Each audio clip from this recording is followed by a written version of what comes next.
हाड़ी रानी, वो रानी जिसने अपना सिर देकर पति का मोह तोड़ा और मातृभूमि को बचाया।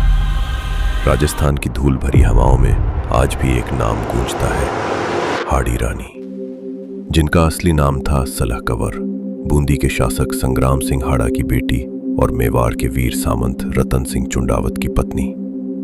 उनका जीवन केवल एक राजकुमारी या सामंत की पत्नी होने तक सीमित नहीं था, बल्कि वे उस शौर्य गाथा की नायिका बनी जिसने त्याग और कर्तव्य की परिभाषा ही बदल दी।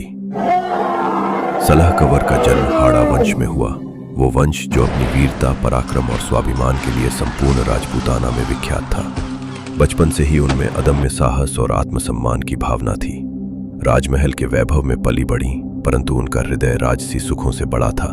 उसमें था केवल कर्तव्य और धर्म का भाव। समय आया जब उनका विवाह मेवाड़ के चुंडावत वंश के वीर सेनापति रतन सिंह से हुआ। विवाह का दिन किसी उत्सव जैसा था। ढोल नगाड़े बज रहे थे, महलों में दीप जले हुए थे और राजमहल में आनंद की लहर दौड़ रही थी। पर नियति ने जैसे यह तय कर रखा था कि इस विवाह के साथ ही एक अमर बलिदान की नींव डाली जाएगी, क्योंकि विवाह के उसी दिन मेवाड़ के महाराणा राज सिंह का संदेश आया। संदेश में आदेश था कि रतन सिंह तुरंत सेना लेकर अजमेर पहुंचे, जहां मुगल बादशाह औरंगजेब की सेनाएं बढ़ रही थी। महाराणा स्वयं विवाह बंधन में बंधने जा रहे थे और इसीलिए मेवाड़ के हरावल अग्रिम पंक्ति की जिम्मेदारी चुंडावत वंश को सौंपी गई। रतन सिंह असमंजस में थे। एक ओर नवविवाहिता पत्नी थी, दूसरी ओर मातृभूमि का आह्वान। यही वह क्षण था जिसने सलह कंवर के जीवन को एक नए मार्ग पर मोड़ दिया।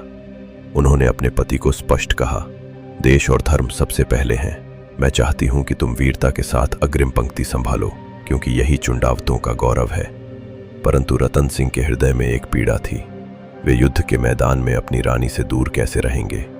उन्होंने एक सैनिक को भेजा कि रानी से कोई निशानी लेकर आओ, जिससे युद्ध भूमि में उसे देखकर उनका मन संतुलित रहे। यहीं पर इतिहास का सबसे अद्भुत और हृदय विदारक मोड़ आया।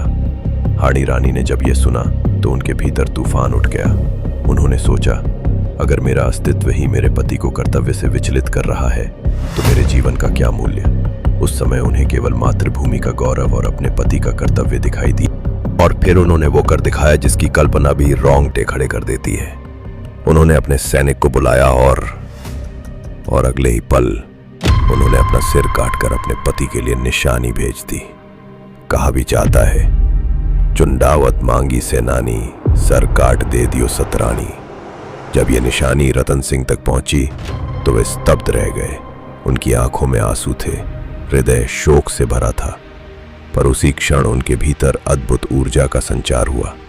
उन्होंने उस सिर को अपने गले में बांध लिया और रणभूमि की ओर कूच किया।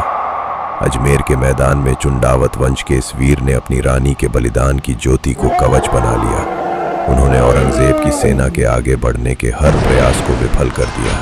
तलवारें टकराईं, धरती लहूलुहान हुई और अंततः रतन सिंह वीर गति को प्राप्त हुए। पर उन्होंने अपने प्राण देकर भी मुगलों को आगे नहीं बढ़ने दिया। इतिहास ने इस घटना को सुनहरे अक्षरों में अंकित कर लिया। हाड़ी रानी का नाम केवल एक बलिदान की कथा नहीं बना, बल्कि कर्तव्य की मूर्ति का पर्याय बन गया। आज भी राजस्थान की लोक कथाएं गाती हैं, हाड़ी रानी के बलिदान से बड़ा कोई बलिदान नहीं। उनकी स्मृति को सम्मान देने के लिए राजस्थान पुलिस की महिला बटालियन का नाम रखा गया, हाड़ी रानी बटालियन। यह इस बात का प्रमाण है कि उनका बलिदान केवल इतिहास का हिस्सा नहीं, बल्कि आज भी प्रेरणा का स्रोत है। इतिहासकार मानते हैं कि यह घटना हमें यह सिखाती है कि सच्ची वीरता केवल युद्ध भूमि में तलवार उठाने में नहीं, बल्कि आत्म बलिदान और कर्तव्य निभाने में है। यह एक ऐसा प्रसंग है जहां एक स्त्री ने अपने जीवन का सबसे बड़ा बलिदान देकर इतिहास की धारा ही बदल दी। आज जब हम उन्हें स्मरण करते हैं तो ये केवल अतीत का गौरव नहीं है, ये वर्तमान और भविष्य के लिए संदेश है कि कर्तव्य ही धर्म है और स्वाभिमान ही जीवन का सबसे बड़ा आभूषण। और इस गाथा का अंत होता है उस घोषणा के साथ जो सदियों से गूंज रही है, राजपूतानी मर सकती है पर अपने पति और मातृभूमि के कर्तव्य में बाधा नहीं बन सकती।